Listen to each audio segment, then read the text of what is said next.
Raivo, pirmās emocijas ierodoties šeit, ko tu esi redzējis un kā tas ir līdz šim paticis viss? Var just, kad ir tā teikt, sporta kulminācija. Tas lielākais notikums beidzot ir pienācis un visi ir priecīgi. Var just, kad tādā sportiska atmosfēra visur apkārt un visi ir gatavi cīnīties. Pirmie iespēja par ciematu, kurā jūs dzīvojat, vai tur viss ir pienācīgi sataisīts, lai jūs justos ērti? Jā, viss ir ļoti labi. Ēdiens arī ir, es teikšu, ir ok, bet, ja meklē, tad var visu atrast un tā kā pietiek visiem. Gultas arī ir ļoti labas un praktiski nevaram vispār sūdzēties par neko. Šis treniņu stadions, kāda pirmie iespēja? Man patīk. Mēs baigi daudz šodien neko nedarījām. Tīri vienkārši ar rīku paskrēdījām tā, lai piešautu drusciņu sajūtiņas, pat cik arī šodien diezgan karsts ārā ir. Bet ir labi. Viss notiek. Kā tu savu gatavību raksturotu, kā tev šogad ir gājis? Viss pēc plāna vai tomēr kaut kas patraucējis? Varbūt tas gada sākums nebija tik labs. Bija arī personīgie rekordi, bet varbūt ne īsti manas ekspektācijas, ko es pats no sevis gaidīju, bet pasaules čempionātā arī negāja līdz galam izvirzītā mērķi. Un šis notikums arī nāca pēdējā brīdī, jo es iekāpu, kā teikt, pēdējā vilcienā. Bet paspēju īstenībā diezgan labi sagatavoties un pēc sajūtām es teiktu, ka esmu savā labākajā formā.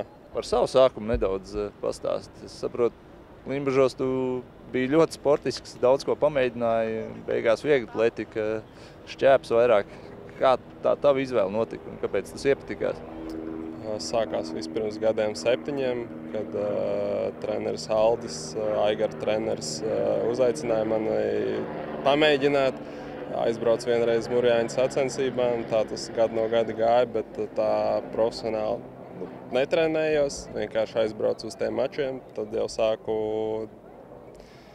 man vienkārši tur nebija konkurences un pienāca dzīvē tāds brīdis, kad es šo sportu varēju apvienot ar darbu. Tas bija pirms gadiem 2 un tad es piegāju pie treneris Ināras un tā mēs roku rokā strādājam līdz šim. Kā tu to kopdarbu ar treneri raksturot, cik labi jūs saprotaties savā starpā? No pusvārdu. Bet ir labi, mēs viens otru papildinām, tā kā mums nav grūti arī saprasties. Un, darbiņš iet uz priekšu un rezultāti neizpaliks. Kā tu savus mērķus raksturo, kā tu pats ar sevi strādā, kā tu nostādi tos mērķus un ko tu mums var pateikt, uz ko tu fokusējies? Noteikti uz finālu.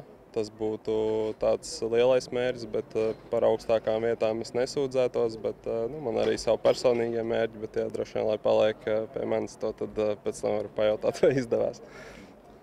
Ko tev novēlēt šajās dienās līdz tavam startam, debijai? Droši vien izturību, jo ir diezgan karsts ārā un būtu labi nepārdegt un neizpumpēties. Tāpēc jādzer daudz ūdens un jādomā izturību, jo psiholoģiski es turos un baigi nekas man nesit ārā no sliedēm. Atklāšanā dosies? Jā, noteikti. Tas ir, vienreiz tas ir jāpiedzīvo, tā kā man līdz startam ir dažas dienas palikušas. Es domāju, ir jāizmanto iespēju piedalīties. Paldies! Paldies!